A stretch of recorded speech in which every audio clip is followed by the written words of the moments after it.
The Vatican, with its grandeur and mysteries, is more than a symbol of Christian faith.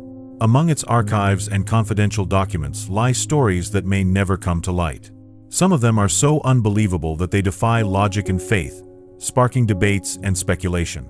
Among these narratives, there is one that blends divinity, prejudice, and the inexplicable. Who was Maria Rosenthal? A figure shrouded in legends, whose tragic fate echoes to this day in whispers that traverse centuries. Was she a forgotten miracle or the victim of a conspiracy orchestrated by the Church? In the year 1742, in the quiet region of Hohenwart, Germany, an unusual event shook the local convent. Josephine Rosenthal, a young nun known for her devotion and obedience, appeared pregnant. This in itself was already shocking, but the mystery went further. Josephine swore she had never had any intimate contact with a man. How could this be possible?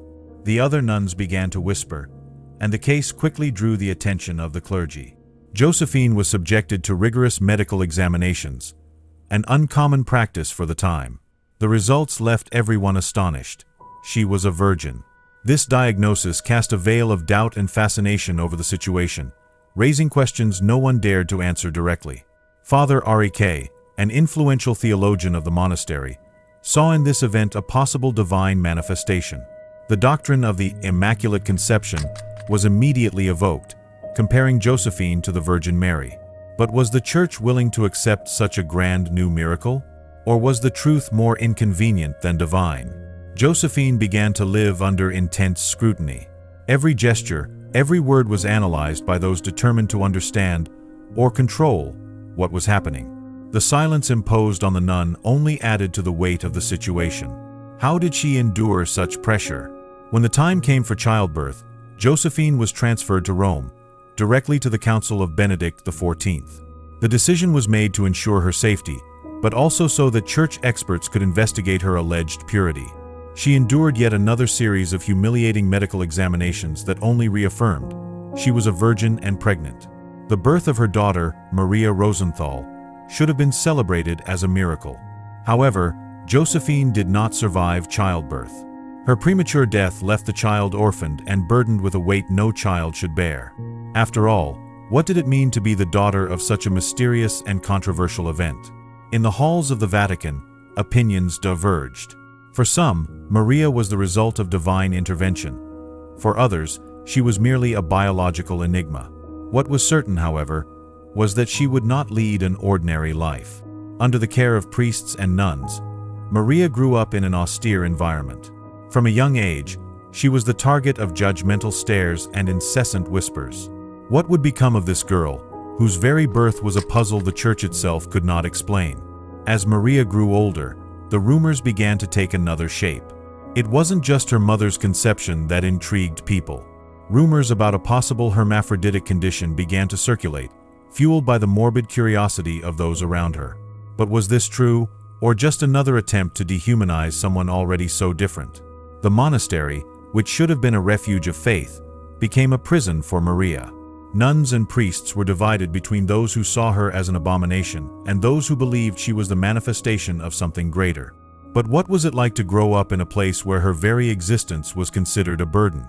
Father Rek, who had initially defended her mother, remained close to Maria. He educated her in silence, teaching her the scriptures and trying to shield her from the hostile environment. But even he began to question. Was he in the presence of a blessing or something the Church could neither understand nor accept? As the years passed, Maria began to realize she would never be fully accepted. The stories about her origins were used as justification for insults and exclusions. But why would an institution that preached love for others treat one of its own with such disdain? The rejection Maria faced went deeper than mere comments. It was something more profound.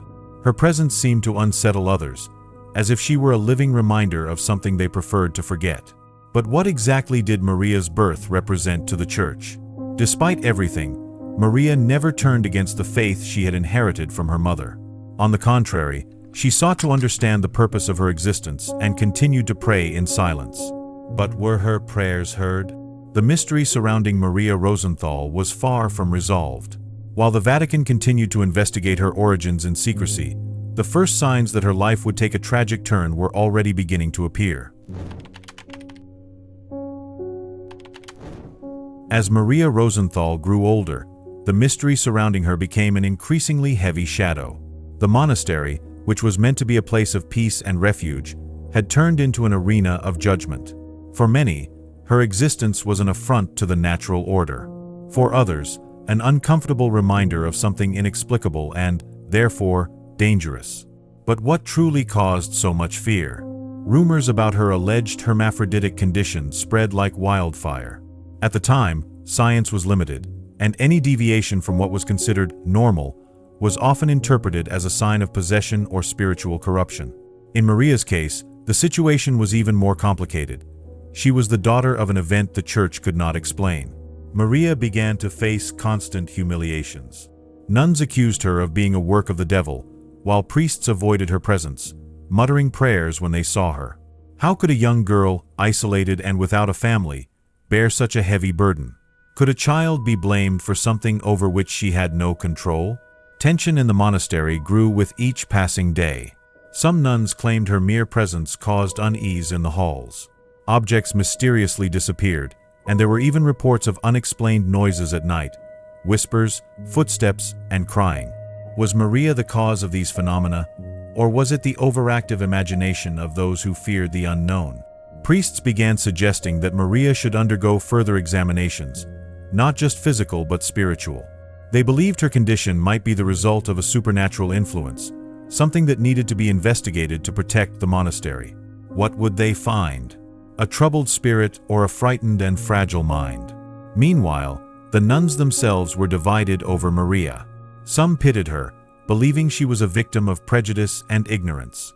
Others, however, fed into the idea that she was a threat to the purity of the religious order. This internal conflict intensified the pressure on the young girl, who withdrew further into silence. Maria began spending long hours in prayer. Some nuns reported seeing her kneeling through entire nights, nearly motionless, as if seeking answers directly from God.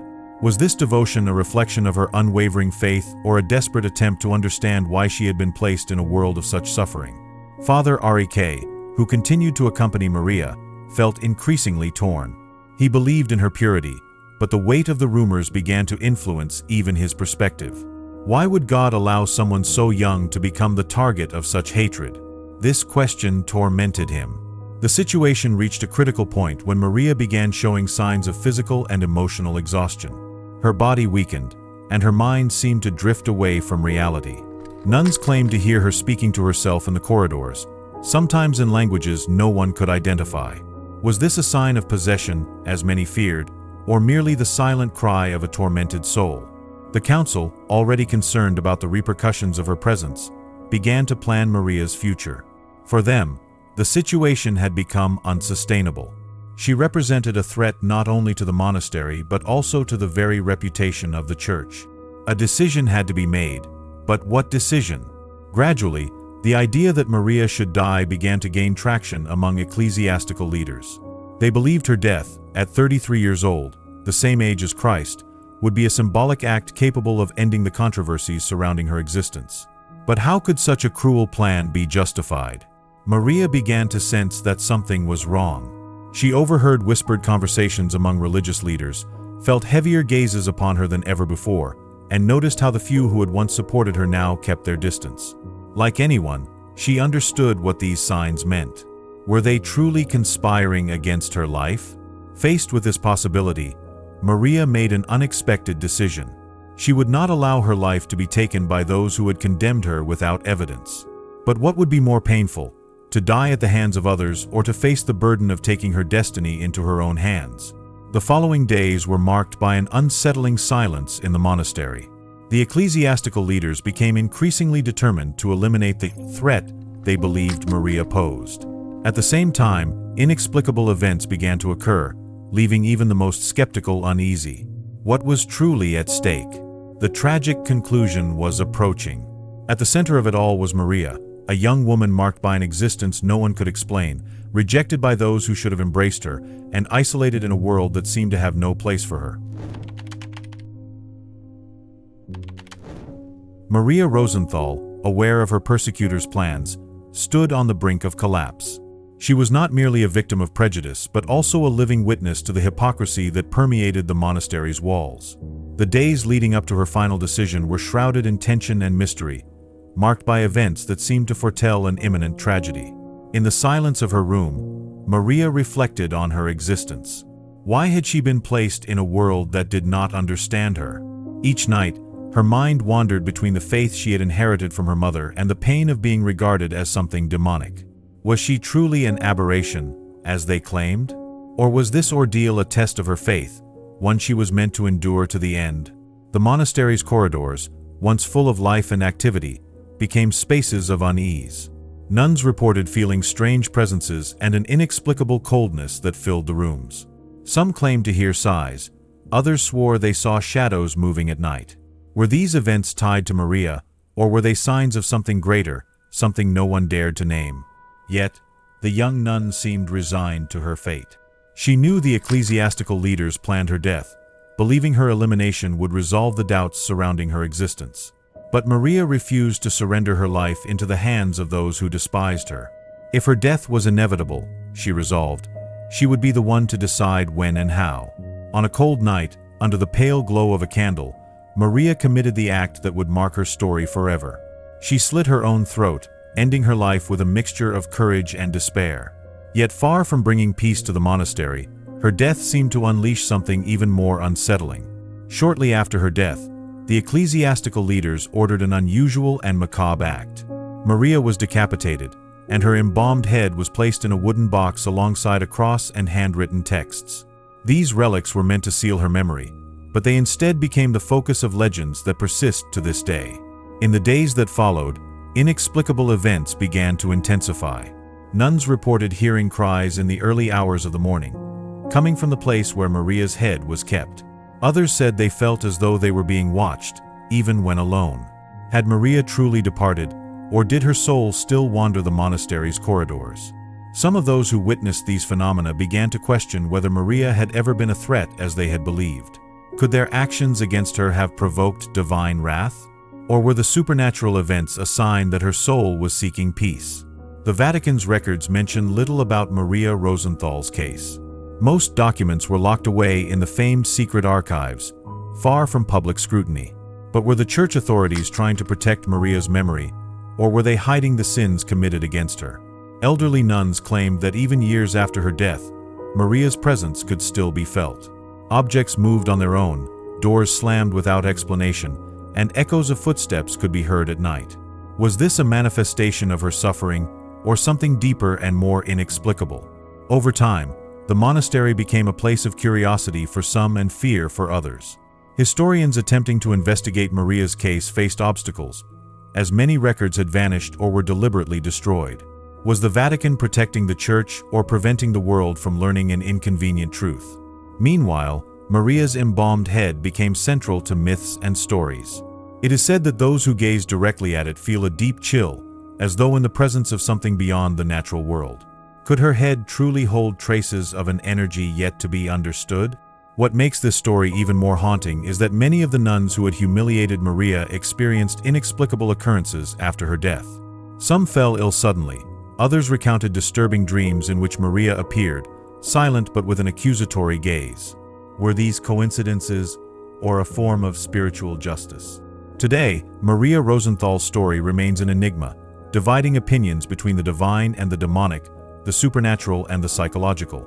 Her life and death stand as a grim reminder of how fear of the unknown can lead to acts of cruelty and inhumanity.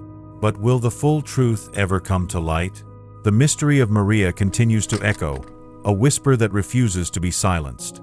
And at the same time, it forces us to ask, how many other similar secrets remain buried, hidden behind the walls of the Vatican? The Vatican's secret archives are, for many, the beating heart of historical and religious mysteries that have never been made public. Officially known as the Archivum Secretum Vaticanum, they were established in the 17th century by Pope Paul V to preserve documents deemed crucial to the Church. However, their restricted access over the centuries has fueled conspiracy theories and speculation about what is truly kept there. But why all the secrecy? It is said that the archives contain records of heresy trials, letters between popes and world leaders, and documents about unexplained phenomena. Among them, there may possibly be accounts of cases like that of Maria Rosenthal. How would the Vatican classify such a controversial event? Would it be considered a miracle or a scandal to be silenced? Access to the archives was only granted to selected researchers in 1881, and even then, only a fraction of the documents is available for consultation. This raises a critical question. How many other cases of women like Maria have been buried under the guise of protecting the faith? Were there other figures whose lives were erased because they challenged established doctrines? There are rumors that the archives contain information about mysterious religious artifacts, such as the Holy Grail or the Spear of Destiny, and even theories involving the Vatican's connection to extraterrestrial events. It's difficult to confirm or deny such claims, but the mere mention of these stories underscores how the Church's secrecy invites speculation. What makes the archives so fascinating is their ability to intertwine the mystical and the political. They contain correspondence between the Vatican and historical leaders like Napoleon and Hitler, as well as records of exorcisms performed during critical moments. Were events like those surrounding Maria Rosenthal treated in the same way as cases of demonic possession? Moreover, it is known that the Church has catalogued supernatural phenomena over the centuries, from Marian apparitions to inexplicable events in monasteries. If Maria's head was preserved as a relic, it's possible that documents related to her death are hidden within the archives. What would the Church's official version be to justify such a tragedy? The archives also hold secrets about so-called forbidden heresies. Many of the beliefs suppressed by the Church include ideas that challenged ecclesiastical authority, such as the possibility of direct communication with God without intermediaries. Could Maria, with her life marked by the incomprehensible, have been seen as a threat in this regard? A curious detail is that the documents in the secret archives are not classified as secret in the conventional sense, but as private. This play on words does little to quell curiosity about what is truly hidden. Why would an institution that preaches truth and divine transparency keep so many mysteries about itself? If Maria's story is indeed recorded in the archives, it is likely that her existence has been reinterpreted to align with Church doctrine. But what if part of her story was never written, only preserved in the memories of those who lived close to her? Could oral histories be the only window we have into what truly happened? The Vatican's silence on many of these questions not only preserves the mystery, but also challenges those who believe that knowledge itself is a form of faith. Why would something as impactful as the life of Maria Rosenthal be buried in locked documents? And how many similar stories will never be revealed to the public? The very idea that such profound secrets remain guarded creates a barrier between what we know and what we may never know. Yet it is this barrier that makes the Vatican's secret archives one of the greatest mysteries of the modern world. Since the beginnings of Christianity, the role of women in the Church has been marked by a profound contrast between veneration and control. While figures like Mary, the mother of Jesus, are exalted as symbols of purity and devotion, real women, especially those who defied norms, have often faced judgment and prejudice. Maria Rosenthal is a tragic example of this duality. Women have played crucial roles in the spread of Christianity, from the martyrs of the early centuries to mystics who claimed to receive divine visions. Yet the weight of ecclesiastical authority has rarely been in their hands. In the context of the 18th century, when Maria lived, nuns were seen as guardians of morality but were simultaneously confined to monasteries where their individuality was often stifled. Why, then, were figures like Maria so feared? The answer may lie in the Church's fear of women who defied expectations. Maria not only bore the weight of a mysterious birth but also challenged rigid conceptions of purity and sin. Her existence was unsettling because she did not fit into any of the categories the Church had established for women. Historically, the Church has categorized women into two extremes: saints or sinners. Mary, the Virgin, was the archetype of obedience and purity, while Eve symbolized temptation and the fall. Women like Maria Rosenthal, who could not be easily placed into either mold, were often seen as dangerous. Not because they were evil, but because their existence revealed the limitations of these categories. Over the centuries, women who exhibited spirituality or unusual abilities were often accused of witchcraft or demonic possession. Between the 15th and 18th centuries, thousands of women were persecuted for allegedly making pacts with the devil. Was Maria, with her mysterious origins, a victim of similar prejudice? The Church also faced the contradiction of promoting holy female figures while keeping women out of power structures. Saint Teresa of Avila, for example, was a mystic whose visions inspired generations, yet she faced resistance within the Church itself. What if Maria had been seen as a mystic rather than an aberration? Could her story have taken a different path? The relationship between faith and science further complicated women's lives within the Church. In the 18th century, science began offering explanations for phenomena previously deemed supernatural. However, this science was predominantly controlled by men, who often disregarded or dismissed women's experiences. Maria's case may have been overlooked because her existence challenged both science and theology. Another crucial aspect is the role of the female body in Church doctrine. Women's bodies were seen as sacred temples, but also as sources of temptation. For Maria, whose body became an object of speculation and humiliation, this contradictory view must have been especially painful. How could someone be considered pure while simultaneously treated as a threat? The tension between the divine and the demonic in Maria's case reflects a broader pattern: the Church's difficulty in dealing with women who deviate from the norm. Would her story have been different if she were a man? Or was the mystery of her existence a threat regardless of context? Interestingly, the Church has also preserved the stories of extraordinary women. Saint Hildegard of Bingen, a 12th century abbess, was recognized as a prophetess and visionary but only received the title of Doctor of the Church centuries after her death. Could Maria's story have had a similar outcome if there had been an openness to re-evaluating her life? In monasteries, women were taught to obey, but some defied expectations. Nuns who studied, wrote, or took on leadership roles often faced resistance. Maria, in her singularity, may have challenged the norms quietly, but her mere existence was already an act of rebellion against imposed standards.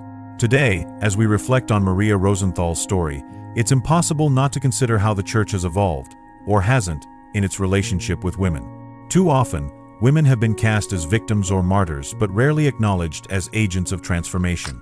Was Maria's story deliberately forgotten because it didn't fit the narrative the Church wanted to preserve? The role of women in the Church remains a controversial topic. From the ordination of women to the recognition of female leadership, many debates are still ongoing. Maria Rosenthal serves as a reminder that the Church's past is filled with stories that need to be revisited, not only to understand what happened, but to learn from them. Is the Church ready to acknowledge all the women who have shaped its history, even those who don't fit traditional molds? Or will figures like Maria remain shadows in a past the Church prefers to forget? Monasteries and convents, with their silent halls and sacred rituals, are often associated with an atmosphere of spiritual serenity. However, throughout history, these places have also been the stage for inexplicable phenomena that left profound marks on those who witnessed them. Are these events divine manifestations, echoes of human suffering, or something even more mysterious? Reports of supernatural apparitions in convents date back centuries. One of the most well-known stories is that of the phantom nuns of Loudun, France, where alleged demonic possessions in the 17th century led to trials and executions. But what happens when such phenomena occur away from public eyes, in isolated places like the monastery where Maria Rosenthal lived? After her tragic death, Maria is said to have become part of a long list of figures linked to unexplainable apparitions. Reports of crying and whispering in Hohenwart, attributed to her, resemble other documented cases in convents around the world. But what makes these phenomena so recurrent in such sacred places? One theory suggests that convents hold an accumulated energy, the result of centuries of prayers and rituals. These spiritual practices create a unique environment where the connection between the physical and spiritual worlds seems thinner. Could events like those in Hohenwart be manifestations of this concentrated energy, or are they something more specific to Maria's soul? Another possibility ties these occurrences to human suffering. Many monasteries and convents have been the scene of lives filled with sacrifice, repression, and even abuse. Tormented spirits might linger in these places, unable to break free from their earthly pain. Were the laments attributed to Maria, in truth, echoes of her inner struggle? Similar stories abound. At Montserrat Monastery in Spain, pilgrims have reported seeing mysterious lights dancing above the altar, attributed to a divine presence. In Italy, the convent of San Michele is known for unexplained voices heard in the chapels. And in Brazil, there are legends of nuns who died tragically and whose spirits wander the cloisters. Why do these apparitions occur in places of faith, where peace is expected rather than torment? In many cases, the Church tends to silence such reports.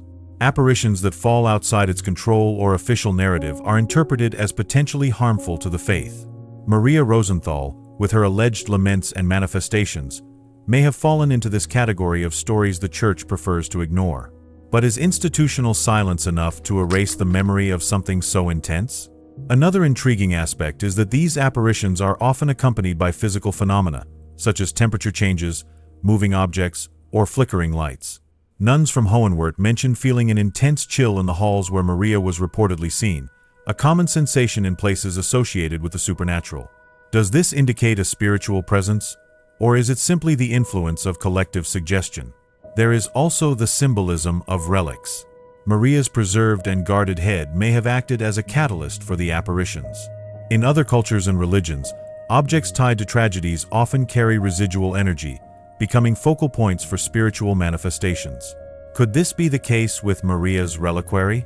While some argue these events are products of imagination, others point to the role of collective belief.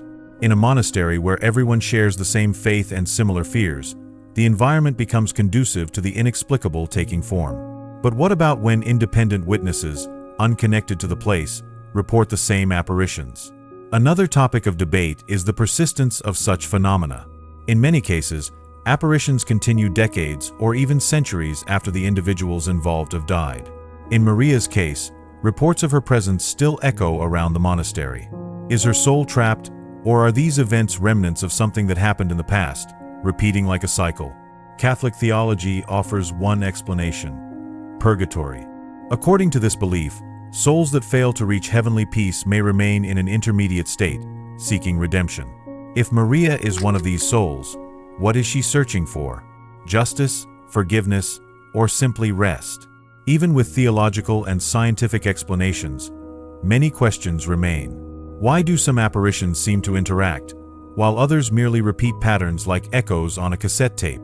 In Maria's case, do her manifestations have a specific purpose, or are they just reflections of her pain? Supernatural phenomena in convents and monasteries continue to intrigue us. They compel us to question the boundaries between the real and the spiritual, the divine and the demonic.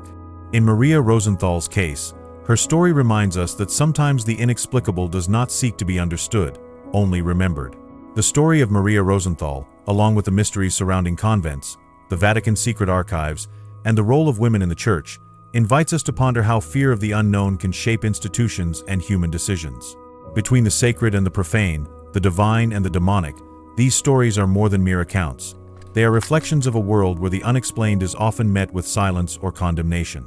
Maria's legacy serves as a reminder that some stories should never be forgotten, as they carry lessons about faith, prejudice, and the eternal search for answers.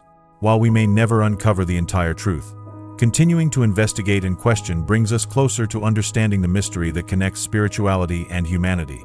If you are interested in exploring more about spirituality, I have specially selected some videos filled with profound knowledge and fascinating discoveries that you are sure to love. Just click on one of them. Don't forget to subscribe to the channel to continue this journey of self-discovery and spiritual learning. Your commitment to knowledge is the first step toward transforming your reality.